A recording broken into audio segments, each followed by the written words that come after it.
Yo, bro, what's good?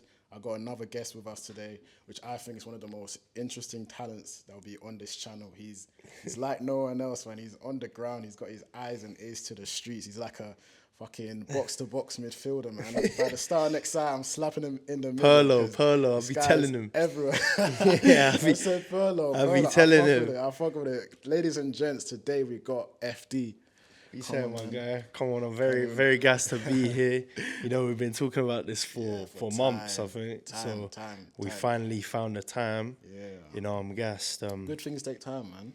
Good things take time, man. So I'm ready, man. Let's do it. Let's. Yeah, FD, man. Introduce yourself. Tell the people what you do, who you are. Yeah. So I mean, my name is FD from the future, also known as FD from the also known as the flyest guy in the city, also known as the voice of the streets. I like to say that I document culture.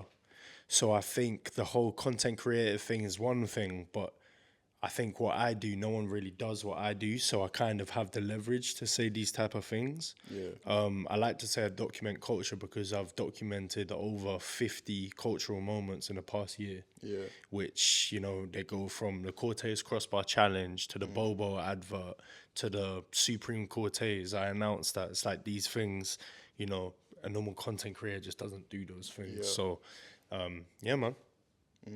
Okay, I got you. Come on. Fucking so. You position yourself as the voice of the streets. Mm-hmm. Talk to me about the first day when you said to yourself, yeah, I'm going to do this and this is the direction you're going to take. Like, what went through your head? Like, talk to us about that. So it's funny because, you know, when people are like, oh, you can't call yourself the GOAT, like they say. So I never called myself the voice of the streets. It was never a thing that I kind of brought to myself. Okay, fair. I just always said, oh, I document culture, whatever. But I think I came into the game making sneaker content, sneaker reviews, and I had a sneaker show on YouTube. And obviously that's where my passions lied. Yeah. But then I had a chance to do like personality work, which then I was like, you know what? There's a space to cover these streetwear pop-ups. Because, you know, like Cortez and stuff were doing the 99p cargos and, you know, stuff like this. And I was thinking, no one's there with a mic. You know, people are there taking photos, videos, whatever, but no one's there with a mic. So it's like, maybe I'll start pulling up to these places and just being myself.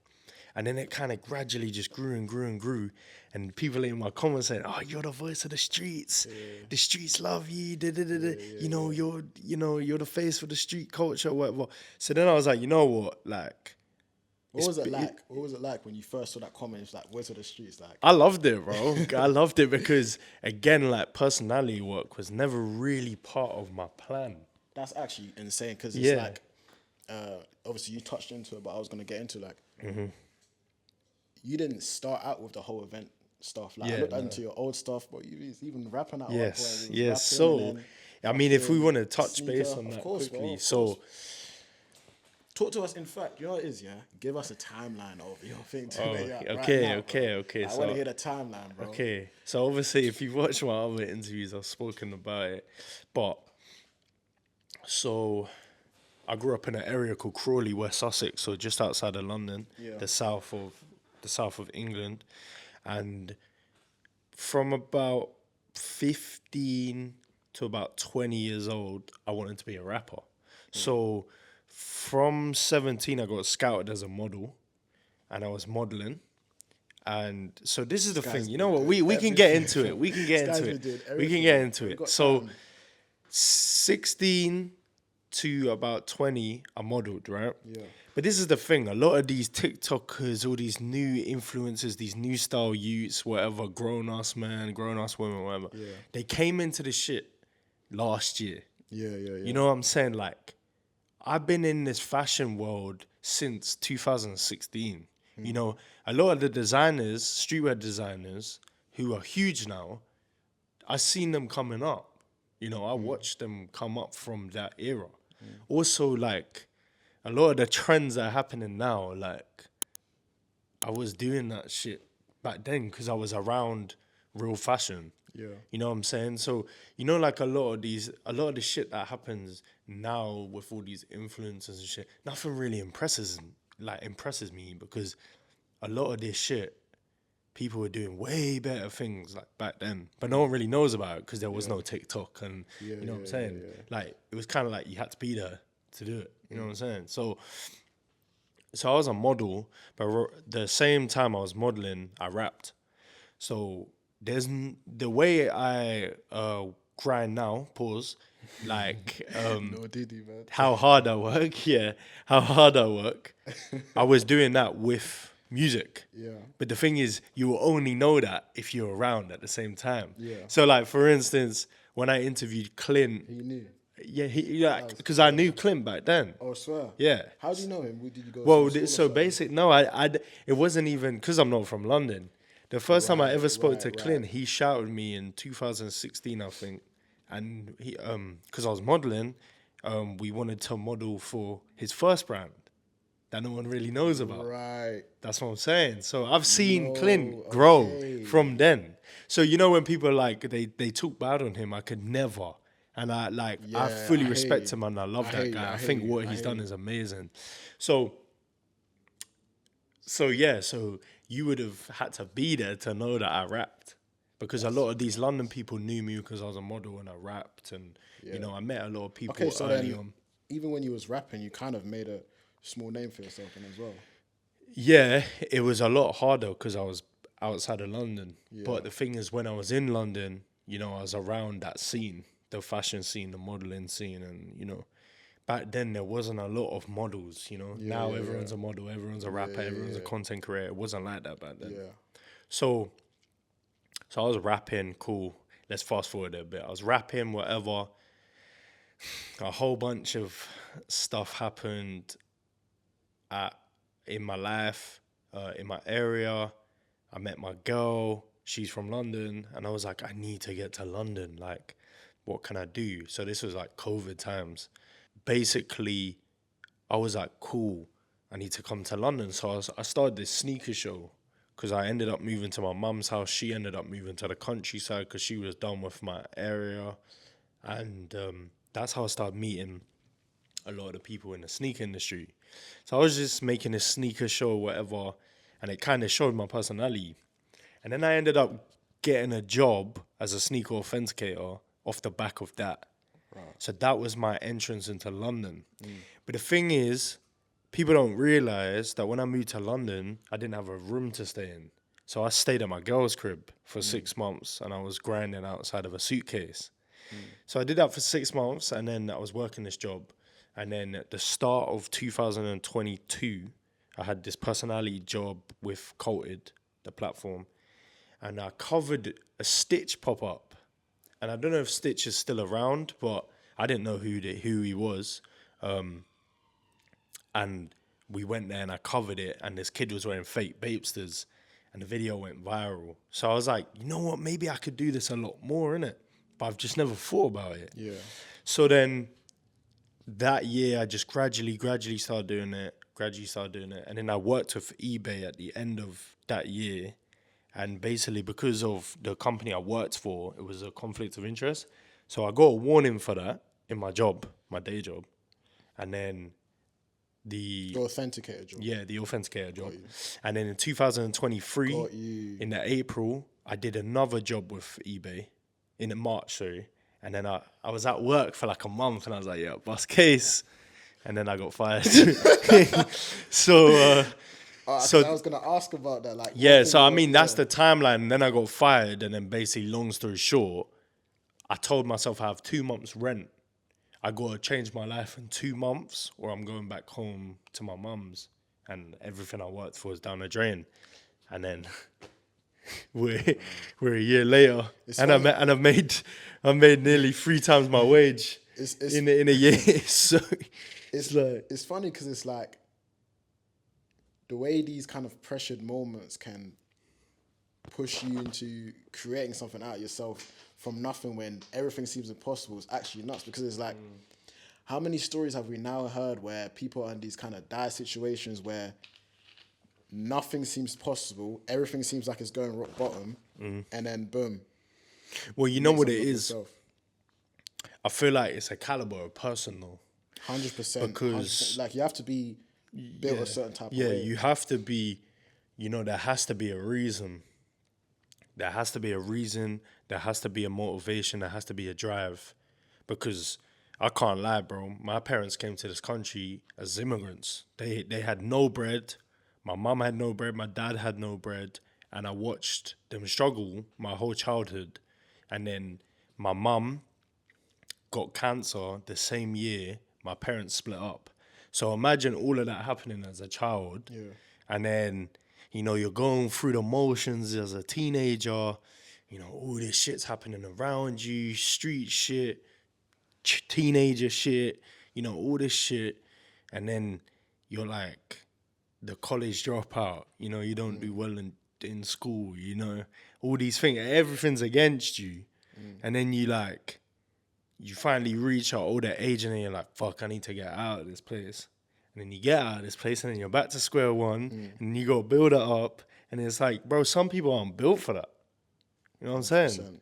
And it's been a journey, still a journey, you know what I'm saying? I haven't even got anywhere that I want to go to because, like I said, this wasn't part of my plan. So it's like I have to readjust and I have to really try and make something out of my life, innit? So, yeah, man.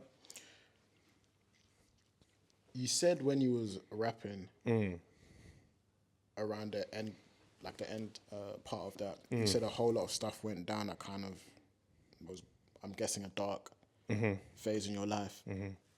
Talk to us about that and kind of what was going on. Like, let the people know what you was going through. Yeah, so obviously I've spoken about it in a lot of other podcasts before, and it's quite. Okay, tell us something that you haven't said. Yeah. So it's good. It's good that we're having this conversation because I've kind of reflected on a lot of things as well, and you know, I think my mindset and my drive now is very positive, you know. It's very contagious, you know. People, I can, you know. It is contagious, bro. You know, I look at your story, I'm yeah. like, shit, I need to get on my shit. Yeah, you like, know what I'm saying? So it's you know very what I mean? contagious and it's positive. And, you know, the energy I give out is very, you know, I want everybody to win and I'm really trying to help people and, you know. But I feel like when I rapped, not that it was toxic, but I felt toxic. Like the lyrics and stuff while I was rapping, it wasn't toxic, right? But it was very much like I had this serious chip on my shoulder. And I always felt like I wanted to prove myself. And I always felt like I was the best. And I always felt like everyone needs to know that. And, you know, like it was quite toxic. Like I would have done a lot of things negatively to kind of impact me positively, if that makes sense. And I'm not saying like sometimes you gotta, you know, be a bit rough around the edges, whatever. But I'm just saying that as I've gotten older, maybe it's a maturity thing, but I just feel like what I'm doing now, I feel a lot more positive in my approach. But Why do you think that is? maturity, I think, and like time to reflect because, you know, I had this chip on my shoulder. I wanted to prove I was the best. And So do you think... then you come into a realm like this, I don't feel like competition. I don't really feel like I need to prove I'm the best. I'm not saying I'm the best. I'm just saying I don't need to prove it anymore. I feel like I always needed to prove myself with rap. And the thing is, you can go back. Like, I don't hide from any of my music. Still out there. Still out there. If you scroll all the way down to my Insta, it's still out there. Like, I don't hide from it. But just mentally, I would have done a lot of negative things in that space. Anyway, back to your original question. Near the end of my music career, you know, there was a lot of things going on. I was reaching a point in my life where I wanted to kind of do something more with my life, but I didn't know what.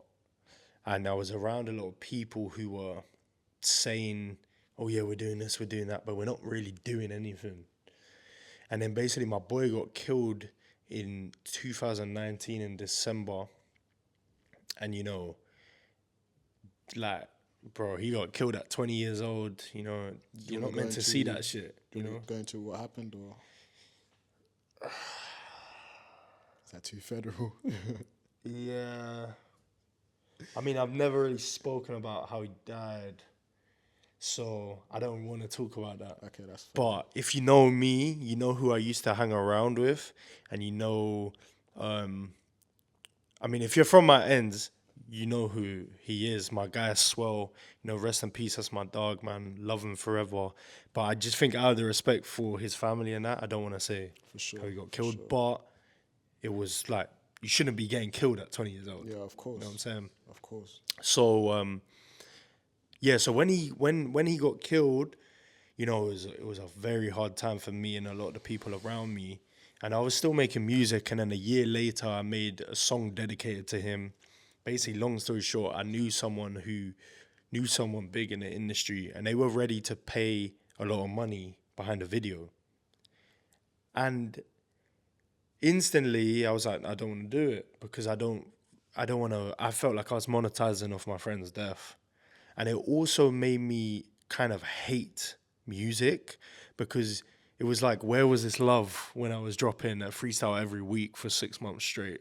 Where was this love when I was making 3 mixtapes back to back? Where was this love when I made a home studio and I was doing it every day? Like, so a lot of people are like, oh, it's bigger than you, but it's like, No, I fully understand that. yeah, I think that makes sense. it And just it's- made me instantly hate music. Yeah.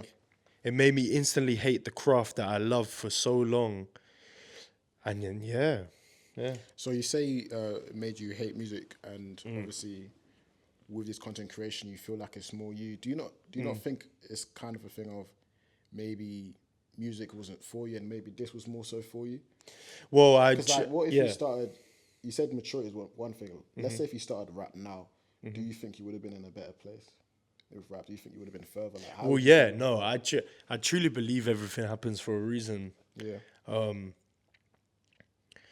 But it is like a maturity thing because I can meet my favorite rappers Yeah. and like, you know, I can still be involved in music, you know, like I'm covering Yeah, you're still music very, artists, you know, I meet rappers know me.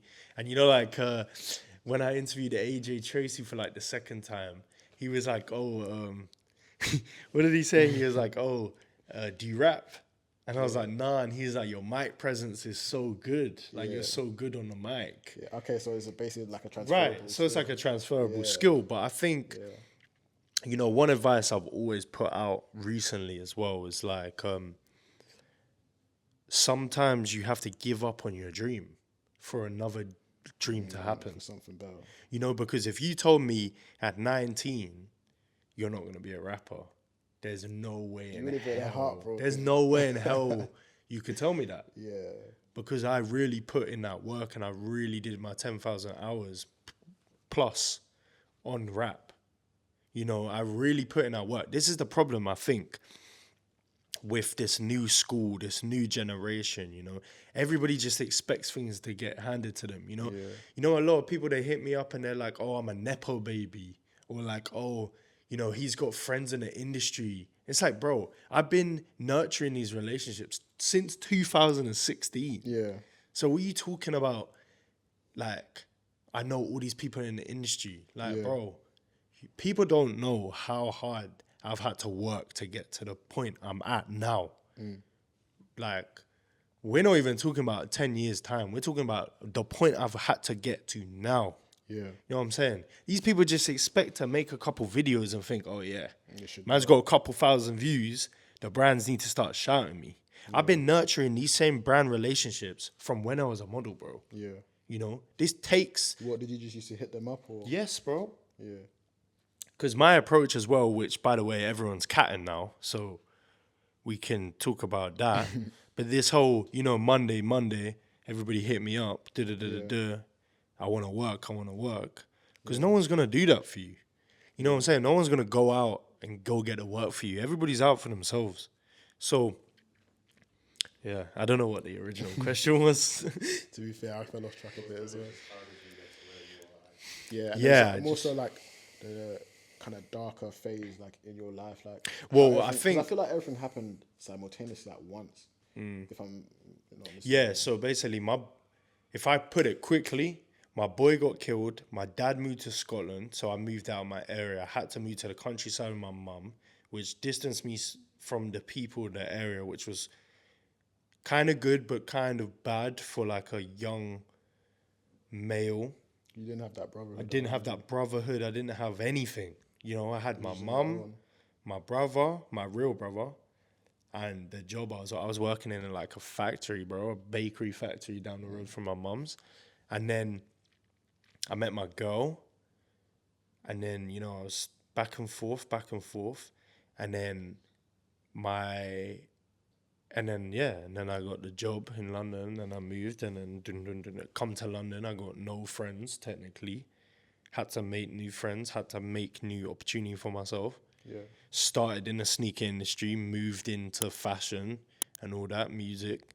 And now I'm in the place where I'm at now, which obviously you'll never be the best, you know? There's so much room for improvement forever. But at least I'm in a place now where I have a platform where I can help others and push a positive message. Yeah. Yeah. I'm gonna note that and get back to it. I just Calm. wanted to kind of talk about. So obviously, you said your parents split. Mm-hmm. Dad moved to Scotland. You got moved out your original home. How did you feel then? Because it must have been mad lonely. Because it's like, you know. Yeah. So, split and then, well, you know what it is. So my parents split when I was young. How did you think that affected you? That's Bro. 2 questions in one. No. That's calm. We can get into that. So my parents split up. I was in like year 6, right? And the same year, my mum got breast cancer. Yeah. So I can't lie. My childhood from then, so year 6 to about,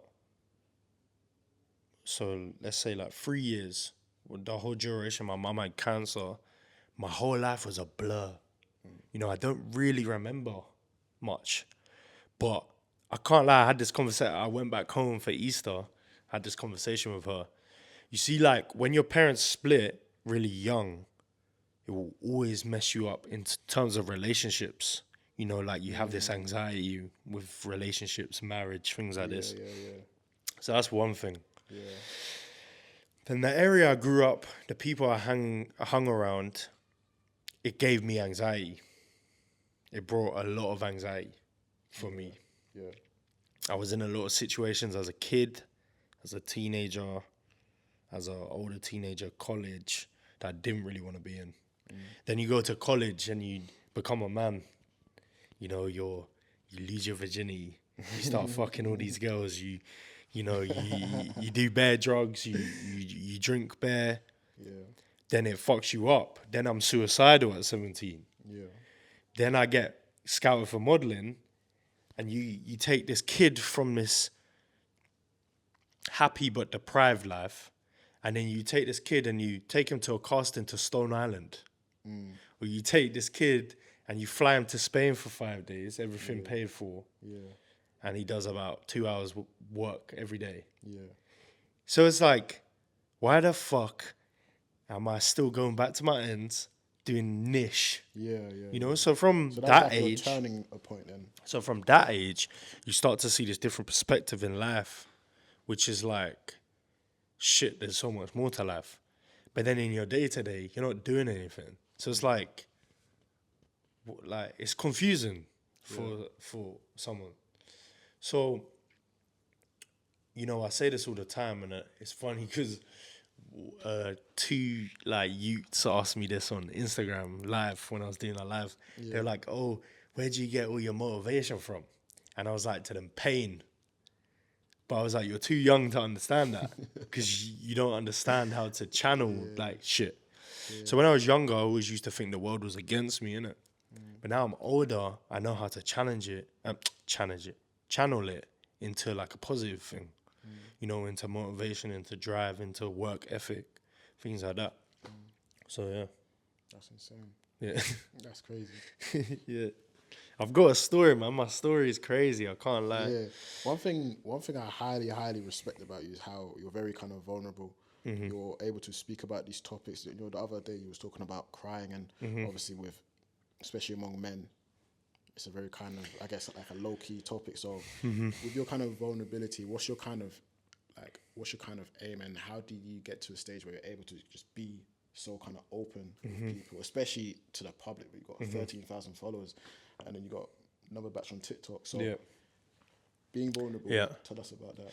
So, you know, in my household, my mum is a very vulnerable person. You know, she always taught me to be in touch with my emotions. But then I would go and meet my friends and they weren't in touch with their emotions. And then obviously when my parents split and then my mum got cancer, I didn't really feel like I could be sad all the time because, you know, she's sad all the time because she's got fucking cancer. You know what I'm saying? So then you kind of grow. My dad is like not vulnerable at all. Like he suffers really bad with that. He just doesn't open up. And then I think the turning point for me, which is crazy because it took me this long, when my boy got killed, he got killed in December, and then his funeral was on Valentine's Day on 2021. No, sorry, 2020. And I remember being in like the church, and like I was on a row with like all my brethren I grew up with, all my closest friends at the time, and you know, all street brothers. And I was the only one in about 14 of us that was crying, you know? And like, no disrespect to them, man, at all. But I was like so upset, you know, bare crying. And like, I was even more upset because nobody else was crying. And it was like, your friend is dead and like you can't even cry. Like you're never gonna see your friend again and you can't even cry. And it's no disrespect to them, it's just because they've never been taught to do that. Yeah. So my unconscious goal with just being open and vulnerable now is like my truth can help a lot of people, you know? For instance, if 50 Cent, who I idolized growing up, if he was like, yep, it's cool to cry and all this, people would feel comfortable to cry. Yeah. But you know, sometimes people don't realize the not responsibility, but the influence they actually have. You know, like when I first started speaking up about deeper things in my life, you know how many messages I get, bro. They're like, yo, bro, what you said really resonates with me. You know, I went through the same stuff, and you know, I'm not doing it because I want clout. This is just my story. Like, I don't know what my story could do for someone else. And I don't think people realize the importance of their story, innit? Yeah, it's just fresh because it's like, you know, there's other influencers out there, not saying they're like you, but there's other influencers out there and you don't really hear a lot of them kind of talk so openly about their story. You might hear it in a interview one time, but like to go on their story and talk about it, to do these Q&As and talk about it, you don't really hear it. So it's like, that's one thing that kind of sets you apart. And like I said, I respect you for kind of having that vulnerability with your audience. I appreciate it. But I think another thing with a lot of these people, they don't have a story, you know? Like, sometimes there has to be something to it. Yeah. You know, there has to be some sort of reason. A lot of these people, they don't really have a reason, innit? They just we can make bread off this, like, you know what I'm saying? Yeah. And you can really tell that because the thing is, like I said, smell it so easily. Yeah, you can smell it. It's disgusting. You know what I'm saying? like I said, this was never part of my plan. Yeah. So there's no way in hell somebody could say, oh yeah, you're just doing this for clout. You're just doing this for bread. This was never part of my plan. If you go to my music, I was talking about these type of things in my music. You know what I'm saying? Like, I've been doing this. You know what I'm saying? That I'm not new on the block. Like, man has been putting in the work for years, bro. Yeah. I've only now just been given platforms to tell my story. Yeah. But I just think the world, these industries, they could do so much better if people were more honest. You know, even going down to like the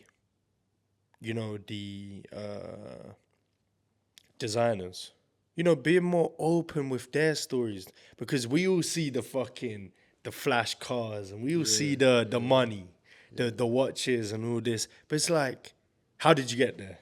Yeah. You know? I think Clint does that quite well. Clint does it well. Yeah, Clint does it very Clint well. does it well. And the thing is, even if he didn't do it, I would know because I was there from that time.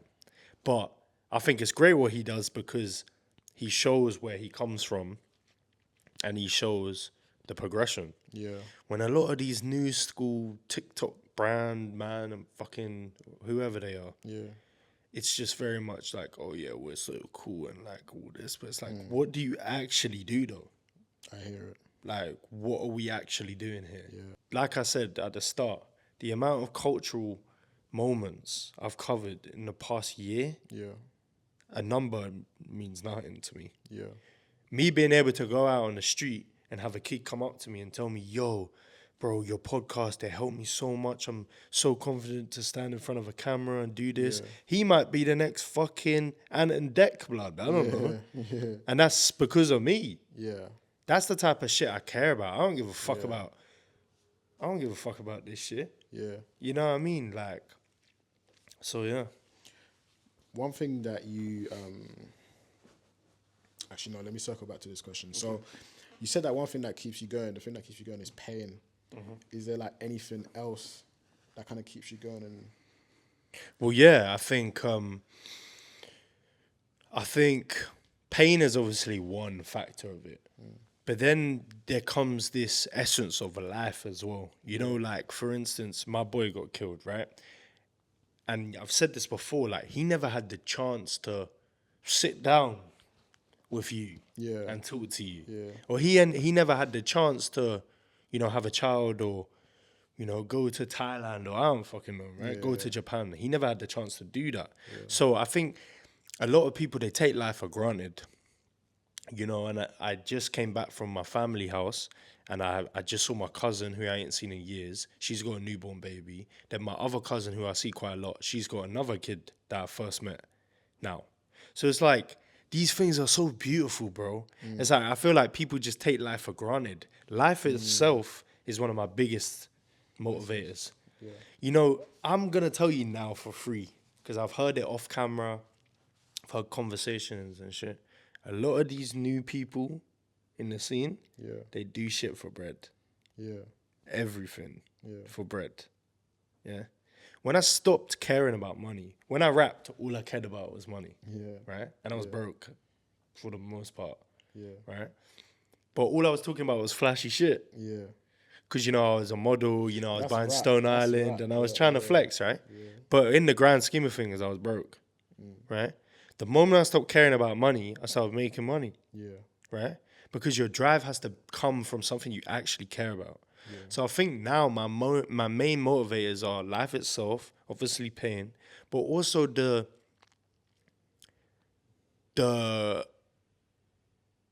fact that you can actually do whatever you want to do, innit? Yeah. You just have to do that shit. Yeah. You know how many kids message me and like, oh, I want to do this, but I'm like, well, have you done it?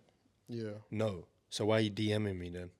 Until you start and you do it for like 2-3 months, then come back to me and we'll have another conversation. Yeah.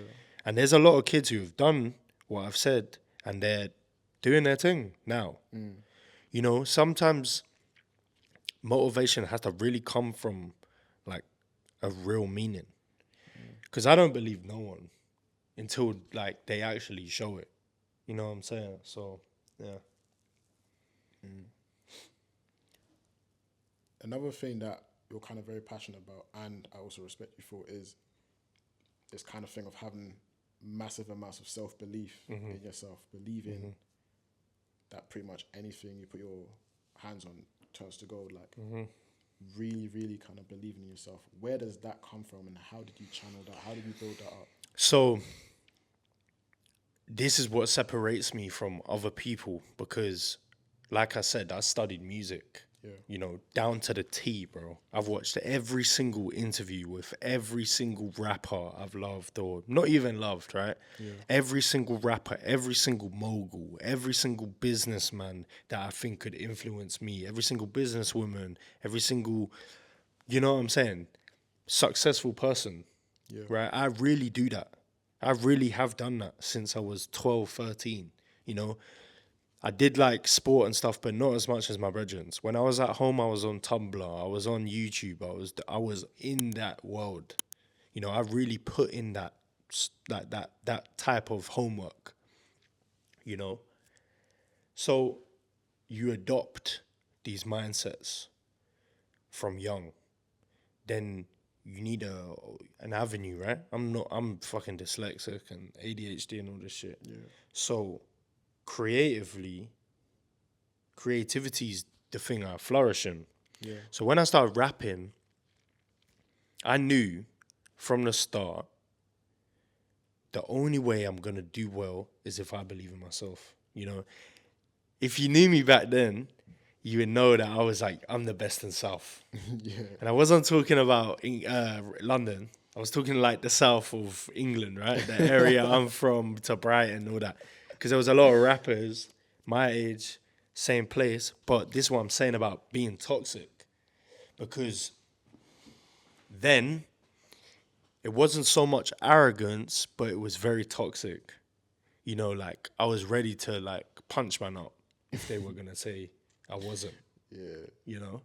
But now, I don't need to be arrogant. I don't need to be toxic because the work just speaks for itself. Yeah. And then when I came to London and I started doing this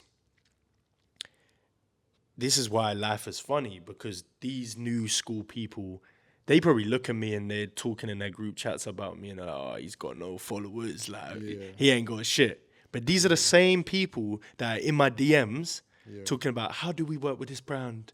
Oh, how do we do that? You know what I'm saying? Yeah. It's like, why the fuck are they asking me that? Yeah. You got all the followers, you got all the shit that makes you successful, right? Yeah. Why the fuck are you asking me? Yeah. Do you get what I'm saying? Yeah.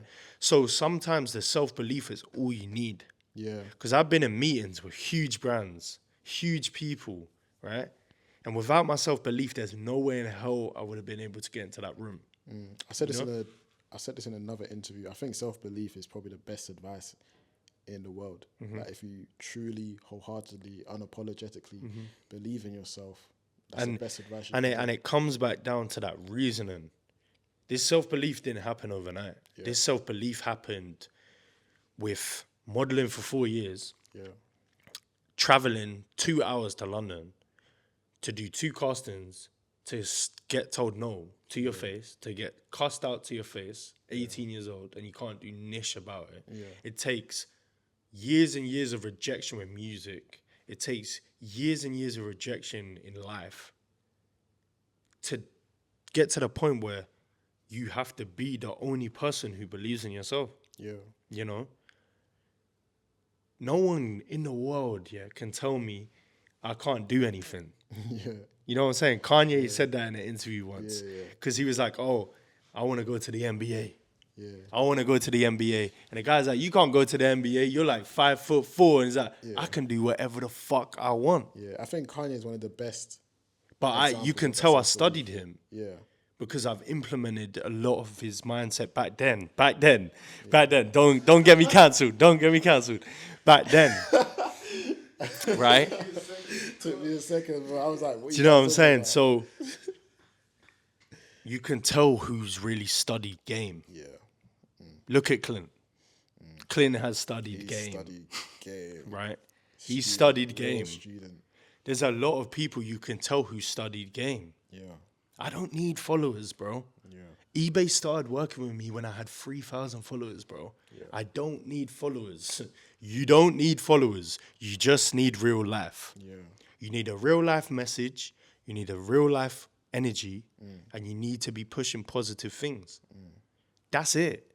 With a clean heart and consistency, you can do anything in this world. Yeah. And that's a fact, bro. I'm living proof of that shit. If you knew where I come from, the trials and tribulations I've had to face in my life to get to the point where I'm at now, we're not even talking the future, but now, it's mad. I'm spitting, man. You're spitting, bro. Even did the mic drop. Even did the mic drop.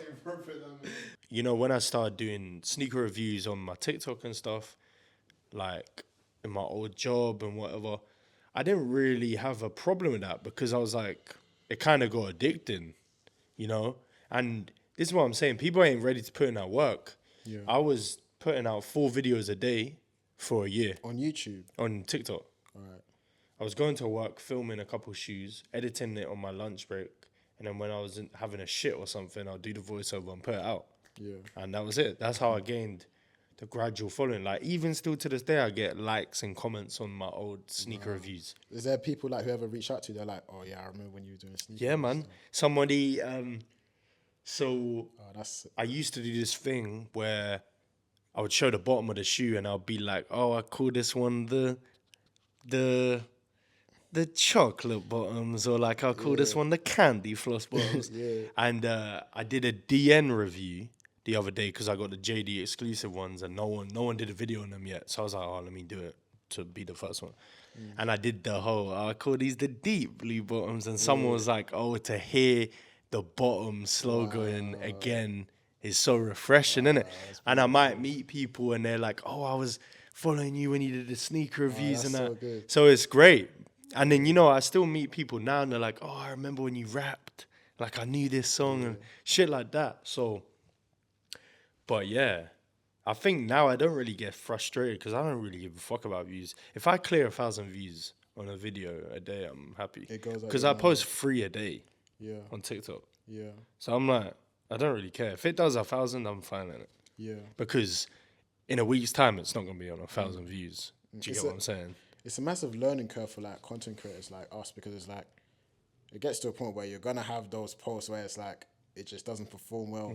But then you get to a stage and you're like, hold on, I'm actually above these likes and these engagement metrics. 100%. Do you know what I mean? 100%. Like, for instance, I'll tell you something. I'll be completely honest with people. March, my engagement went down on Instagram, on my posts and things like that. And I remember I had a lot of conversations with people in the industry and my girl, and I was like, for the whole of 2023, bro, I shit you not, my momentum was undeniable. Momentum is so My key as momentum well. was So key. next to none, bro. That momentum should be spoken about in history books. That run was amazing. And it only felt like it went in March this year. Yeah. Yeah, no, or like February, right? And I remember saying to my girl, like, they finally forgotten about me. They forgot. What do you think hit that momentum? I don't know. And you know what it is? I think it's because there was a blip where there was like not really any streetwear events. Yeah. Or there was. But this is another thing I want people to feel, and I don't want them to be disrespected by this. There's a lot of things going on right now, but I can't cover everything. Yeah. You know? I can't cover everything, man. People think that we can do anything and everything. It's crazy. But it's also like people think I'm that accessible, which I want to be accessible. Yeah. But I also... gotta know your price. It's not even about knowing my price. It's just like, am I just covering shit because I want the clips? Yeah. Or am I covering shit because I want to cover that as a cultural moment and I want to be a part of that? Yeah. Do you get what I'm saying? Yeah, not knowing your price, but like more so kind of knowing your worth and still curating stuff. Like, Yeah, 'cause- at the end of the day, we're still curators. Yeah. I'm a yeah, exactly. I'm a curator. A curator can't do everything. Exactly. We gotta be specific and meticulous, because it's like, Right. if you're covering these events, A, B, C, and you go over to D side and it's completely different, it's like Yeah. it's not the same. So I was having all these negative thoughts, and my girl said to me, why? Why are you thinking like that? You're going Paris on Friday for work. Yeah. You just spoke to this rapper. I'm not going to say who, but, right? You're having maybes to go to America to get booked. Why the fuck are you caring about how many likes you're getting on a fit pic? Yeah. And it instantly made me think, you're right. Like, you're so right. Like, I'm guessing she's one of your biggest supporters.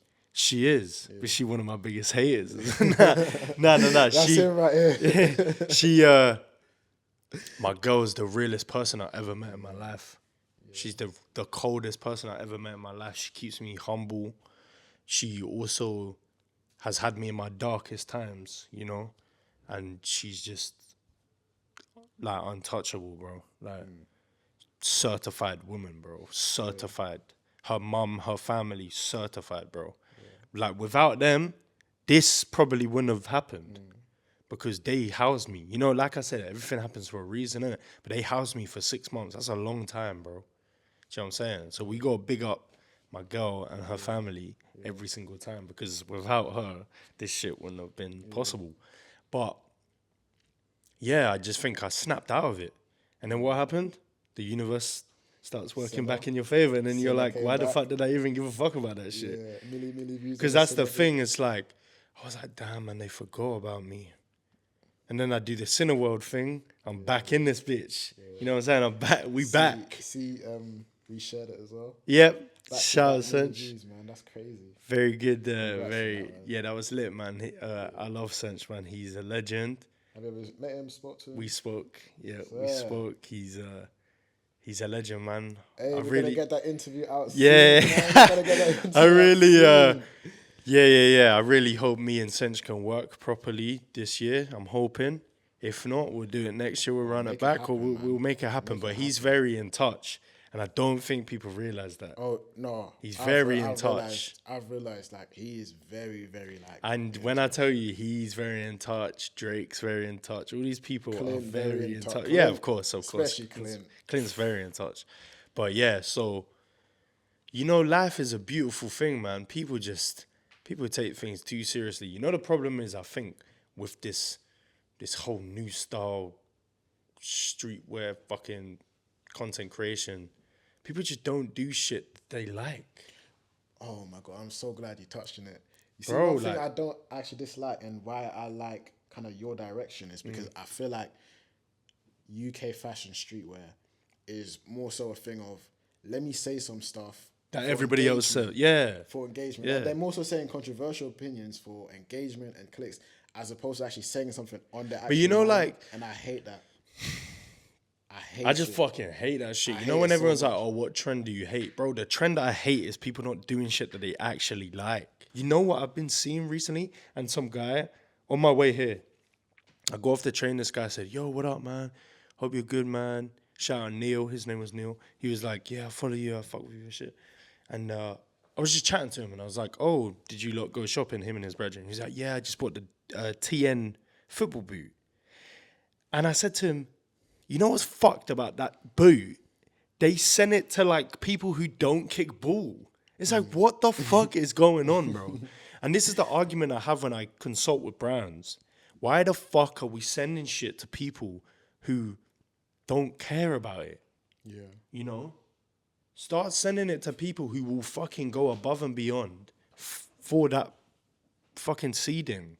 Yeah. You know? Just sending it to these fucking entitled fucking people, bro. Yeah. And they don't give a fuck about culture. They don't give a fuck about anything they're talking about, bro. Yeah. And it's so fucking moist, G. It's so moist, bro. I hate that shit. I hate it, bro. I swear down, I hate that shit. I hate that shit. Kind of circling back to sneakers, right?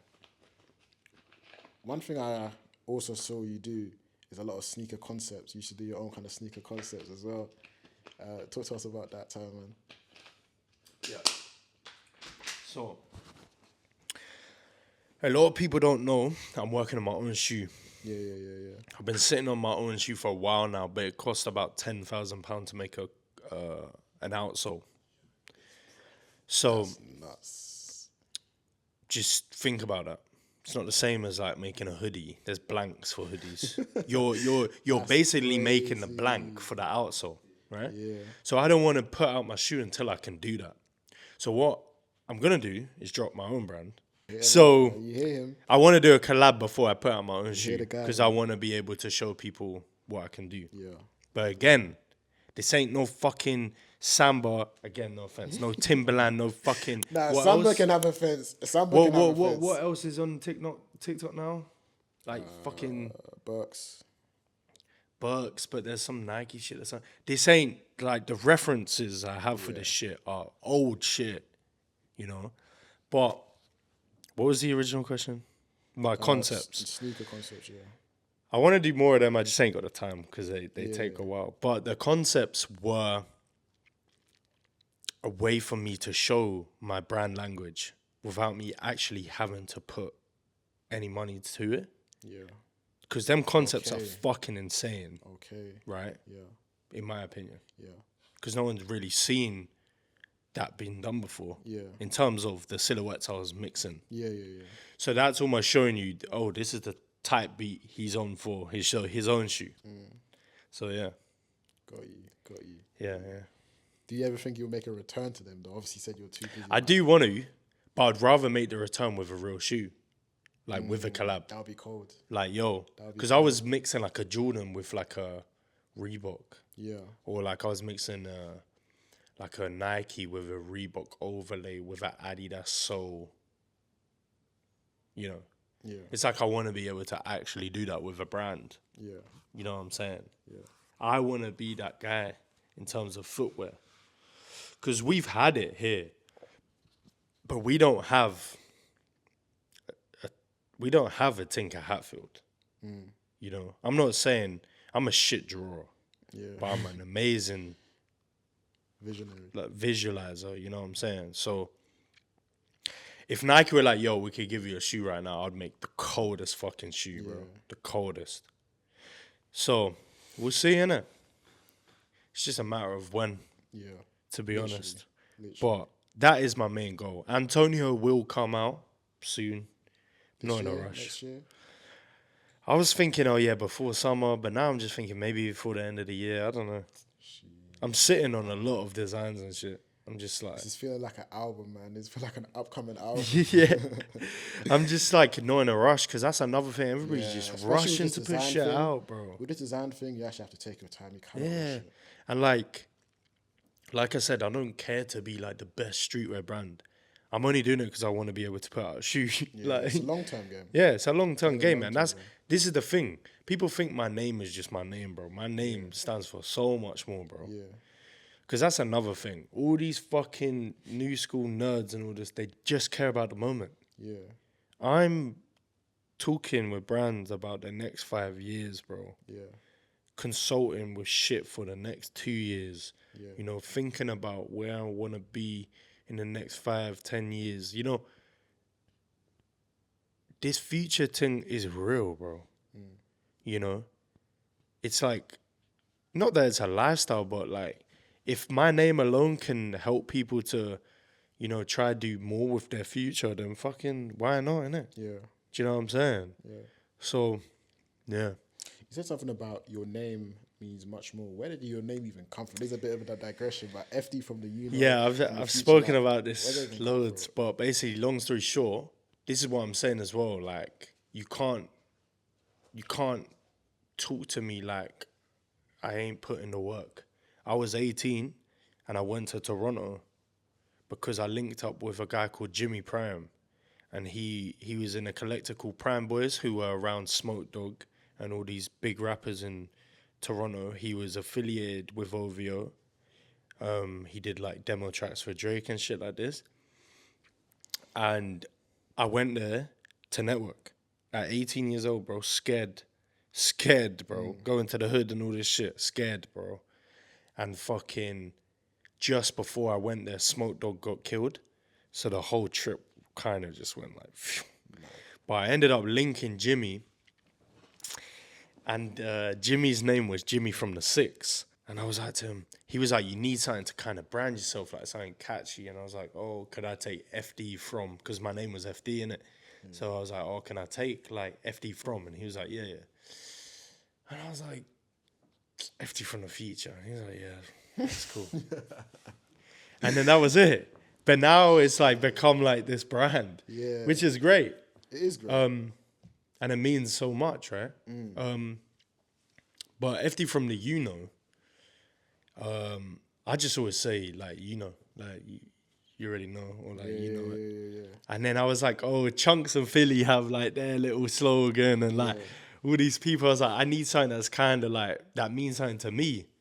And I was just like, I think I was at an event once and I was just like, you already know who it is, man. Like, or like FD from the U, you already know it. It's almost like, but it's so good because you know how Yeah. triggering it is to people. They're always like, I don't even know who he is. I don't know who the fuck he is. To be And fair, I to see a me, lot it's of those just, it's comments. great because Yeah. I'm like, well, you're gonna know. Yeah. You're gonna know, It's innit? almost like a let the audience fill in the word type Yeah. shit, do you know what I mean? And it's sick because, like, I'll be pulling up to places or like an event and like I went to the Always pop-up and this forgot his name, he's so funny. He was bare shouting it across the road.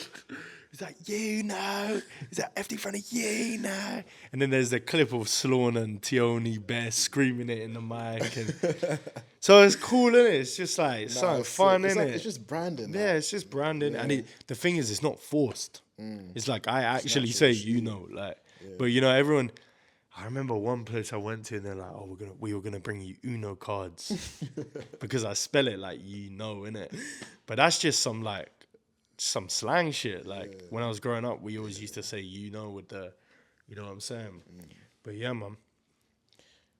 Have you ever done a video and not liked it? Yeah. Because there's a range of videos. You got the TikTok style videos where you do more kind of review stuff and talk about stuff, but then you also got the event coverage videos. With the TikTok style more videos, it's more so like it's more likely you're not gonna like a video. But like in terms of event coverage, have you ever looked back at a video and you're like, I don't want to put this out, I actually don't like this? Yeah. Really? Yeah. Do you But wanna say only on here? because I'm not gonna say who, but I'm only because I might work with like a brand and then they might like edit it in their own way. Yeah. And then it kind of takes away my Right. style. This kind of circles back to momentum. Which one of your videos do you think had the most impact on your journey? Yeah, the so most, this is like, what I'm saying about momentum because I love that concept, by the way. Yeah, you need to learn the art of it. Problem is, I think a lot of, let's say, music artists, they might Music is so important. they might leverage a song on TikTok or something. Momentum. But if you do that one thing for too long, the song comes out and it doesn't bang. You need to be able to know the art of it. Yeah. So I didn't really understand it until this happened. So when I got fired from my job, and I believe I always get this sequence wrong, but I think I got fired, or I went to Paris the week after I did the Cineworld car boot sale. Century posted that, 1 million views. That brought me in not that many followers, let's say a couple hundred, 200-300, right? Because I was new, it was new, whatever. A week after that, I do the Nines interview. No one's really ever interviewed Nines, let's be honest. Unless you're fucking Kiss or fucking Capital, right? Worst interview ever, in my opinion. Really? But I still have a Nines interview. Yeah. So that went viral when I'm just bait and all these things, right? Then that week of the Nines interview, Sloan hits me up. And he was like, I'm opening a cafe and I want you to announce it. Damn. And I was like... How do you think Sloan found you? So I interviewed Sloan at the Crossbar Challenge. Right. Briefly. Just asked him some funny shit. And I was like, I'm a fan, whatever. And that was it. And he hit me up, whatever. And I was like, bro, this is fucking nuts. Yeah. Because I'm really a fan of him and his work. And then I was like, he was like, can you come to the address tomorrow and let's talk? So I was like, yeah. So I went, and it was me, him, and Tallulah, Sloan's partner, who runs Bobo's. Yeah. And and the idea I had was, I want to have the most famous people working in the shop, and I'm just like going through the shop, but like pretending like they're just normal people. And I don't want to say who he shouted, but you could probably guess the like caliber of people he shouted. Yeah. And then the week after, we shoot the advert. Obviously, has M Honcho in there, Unknown T. Obviously, all the mandem as well. And he's such an idiot as well, yeah. I can talk about this now because it's so long afterwards. I'm still in frame like this. Yeah. So we shot it, and it was so like, it was hard for me because it was like, I have to direct Sloan, who's fucking ADHD times a million. But Sloan's funny as fuck, though, I swear. Direct M Honcho, direct Unknown T, direct all these people I've never met or know personally. And it was hard. And then I was like, I'm going to edit it right here. So I edited it. And then he was like, yeah, I love it. And I was like, cool. And then we took the photos with the peds. And the plan was, I would post a video at 7. He would post a photo of the peds at 7:30. Yeah. So I get the train home. What does he do? He posts a ped photo at 7. And then I post the advert at 7:30. Yeah. And that advert changed everything. It changed my life. That was like the turning point. That was the icing on the cake for the momentum. Because after that, I did not stop until March this year. Yeah. So, yeah, that video changed my life. And I think if he was to post the advert first, all the rappers and that would have reposted that. Yeah. Because the thing is, it was meant to be like that. Yeah.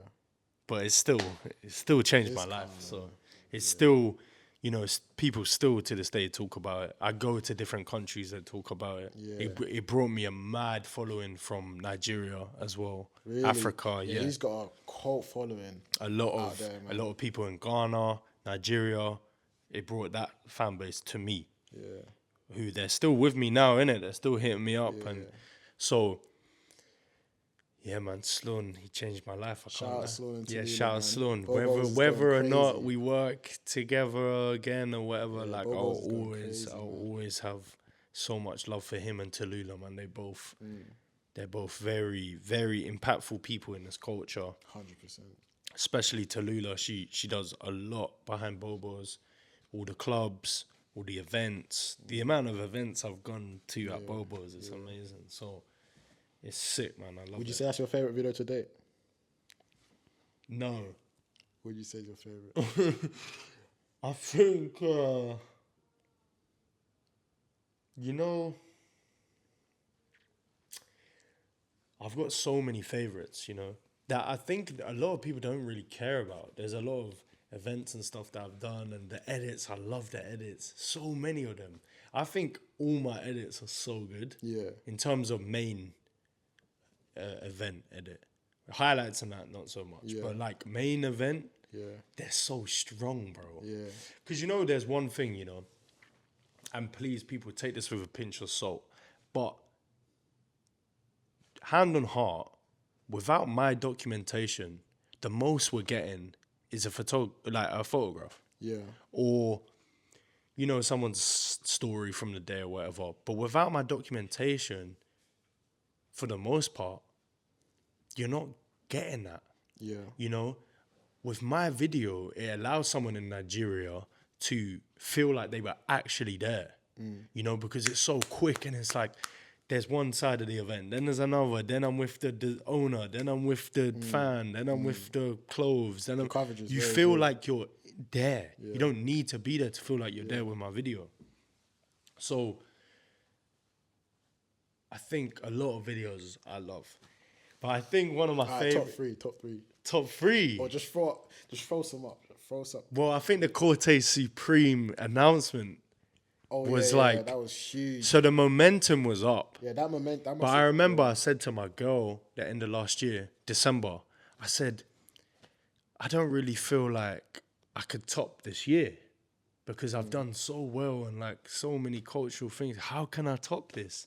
Yeah. 2 days later, I do the Cortez Supreme announcement and it fucking changed everything. That brought me about 4,000 or 5,000 followers. It got reposted everywhere, bro. Vogue, fucking GQ, every single platform you could think of, it got reposted on it. And that was God. And also that was God showing, if it ain't you, who else? Yeah. So, yeah, I think that's probably one of my favorite. Obviously, Boba advert. I love the Boba. I'm gonna watch it when I get home. The Boba advert is so good, man. You know, like, I wish I could just do it again. Yeah. Like, with the people that I thought could be in it. But there's so many, bro. I've done so many. Crossbar challenge. I think that's the first. The video I saw 110s for from you. 110s. I think the 110s for 110s. It's funny because a lot of Cortez moments, they really are points in my career. And I think the 110s for 110s was the first time I felt like I arrived. Because, you know, there was a lot of people there, but there was a lot of people who recognized me there. Yeah. And that was the first time I felt it. Yeah. It felt real. Yeah, I felt like, fuck, I could do this. Like, I could actually do this. But, you know, there's a lot of videos I love, man. They always do what you should do. Pop-up was great. You wasn't there. The 4K, you wasn't there thing I did, that was great. What else? The Cineworld car boot sale was insane. So many, bro. I've covered so many, bro. Yeah. It's like, it's hard to remember. But if it ain't me, who else? You know, the Balotelli meme, like, why always me? Like, you know what I'm saying? So, yeah. Who was your favorite brand / person to work with? From your I videos? think,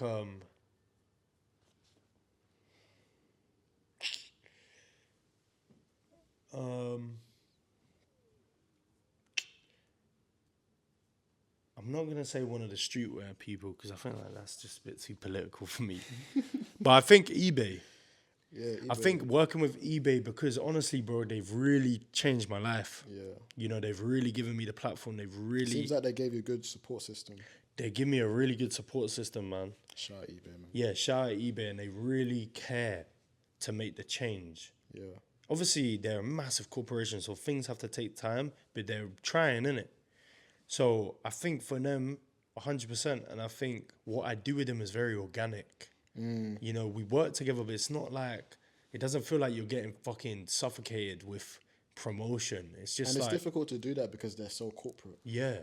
But I think I do it in a good way. Yeah, you do it very well. It's not pushy. Yeah, and I never want to do that. I feel like if you're promoting a product, this is for all these fucking new school nerds. If you're promoting a product, only promote shit you care about. I turn down a lot of work because I can't promote shit I don't really care about. You know, I really care about eBay because I was really on eBay when I was fucking 10, 9, 8 years old. You know, my parents were on eBay. Like, so, yeah, man. I think the whole who I've worked with personal-wise is just, it's too political for me to answer that. So, everyone.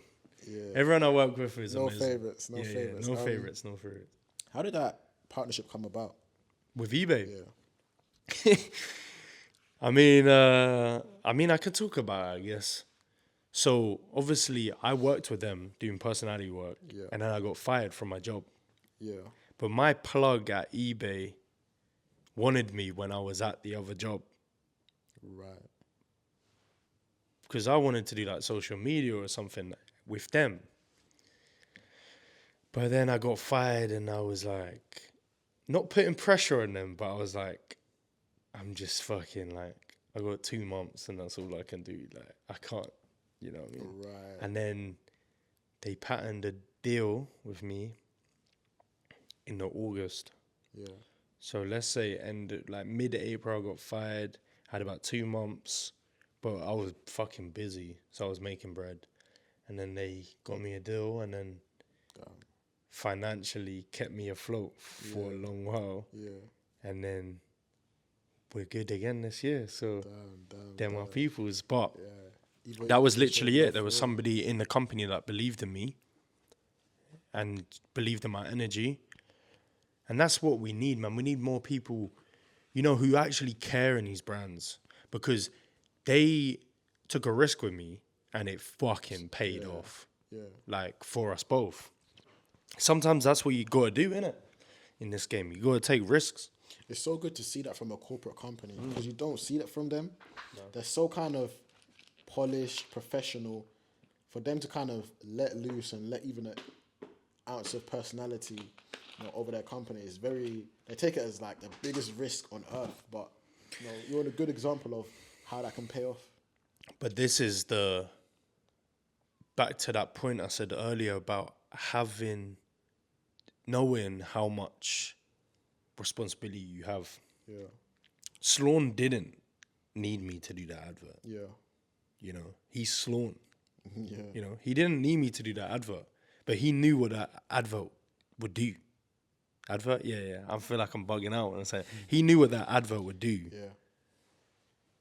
You know, the amount of people that those clubs have now put on and given opportunity to is amazing, bro. Yeah. The amount of people who I've helped and given opportunity to and, you know, motivated or whatever.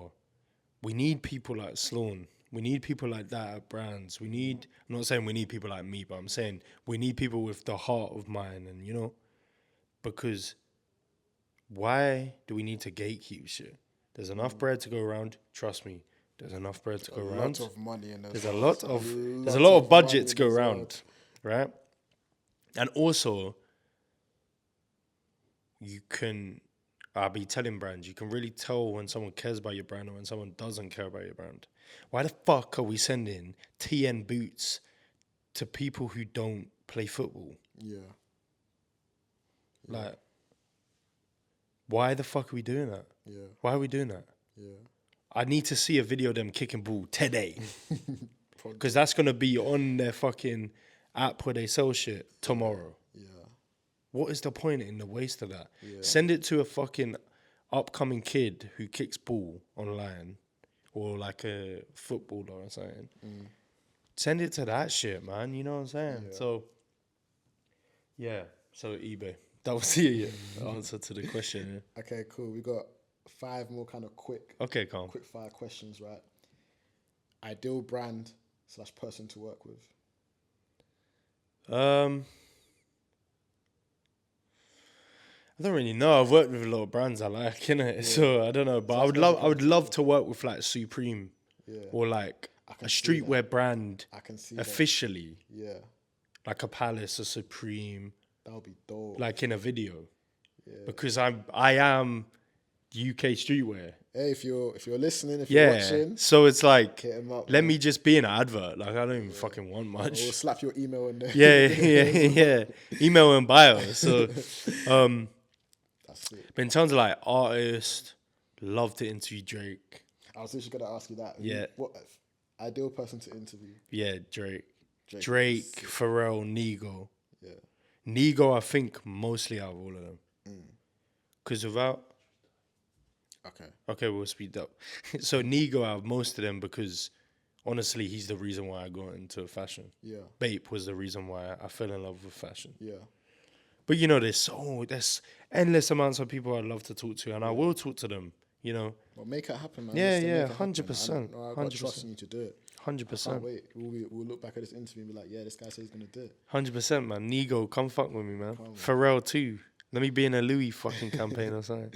You know One piece of advice to clothing brands, because obviously you work with them a lot. You consult with them a lot. One piece of advice. Take your time, but don't lose your momentum. I like that. That's a very good one. One piece of advice to content creators. Only make shit you care about. Stop following trends, you fucking nerds. Last question, and you basically already covered it, but predict one thing about your future self. I want FD to look back at this interview knowing he said he's going to do something and he's done it. So this is like your grow moment, bro. All right, 2 things. Bridging the gap between here and the US in terms of like a content thing. So like Ralph Lauren could work with me, or like, you know what I mean? or like the fucking Oscars could work with me. Yeah. And world domination. World domination. Great. I actually want to ask one more question. I'm so curious. Yeah. What's your vision? Like, where do you want to take this empire that you're building? I think the vision has changed over the years, but I think now I just want to be able to positively impact the world in anything I do, whether that's putting out my brand, whether that's sharing content, whether that's interviewing someone, whether that's giving advice to someone. I don't really care about being the rich and famous guy who I thought I was going to be when I was 18 rapping. Yeah. I just want to be able to positively impact the world. That's it. And I know that sounds corny, but when you're actually doing it in present time, it's fulfilling. You know, I feel like that, you know, when people are like, what's the meaning of life? I think the meaning of life is just finding your purpose. I agree. And I think my purpose is to just, you know, impact the world positively, creatively. That's it. Hey, FD. My guy, pleasure, come on. Man. This was a great interview. Come on, man. amazing. Guys, hope you enjoyed that interview. Yeah. Check out all the FD stuff. All these brands watching, I know you're watching. I'm going to put his email here. Yeah. Tap in with him. Yeah. Stop wasting time. Yeah. This is your guy, man. Let's go, FD. Let's go, gang shit. Wait.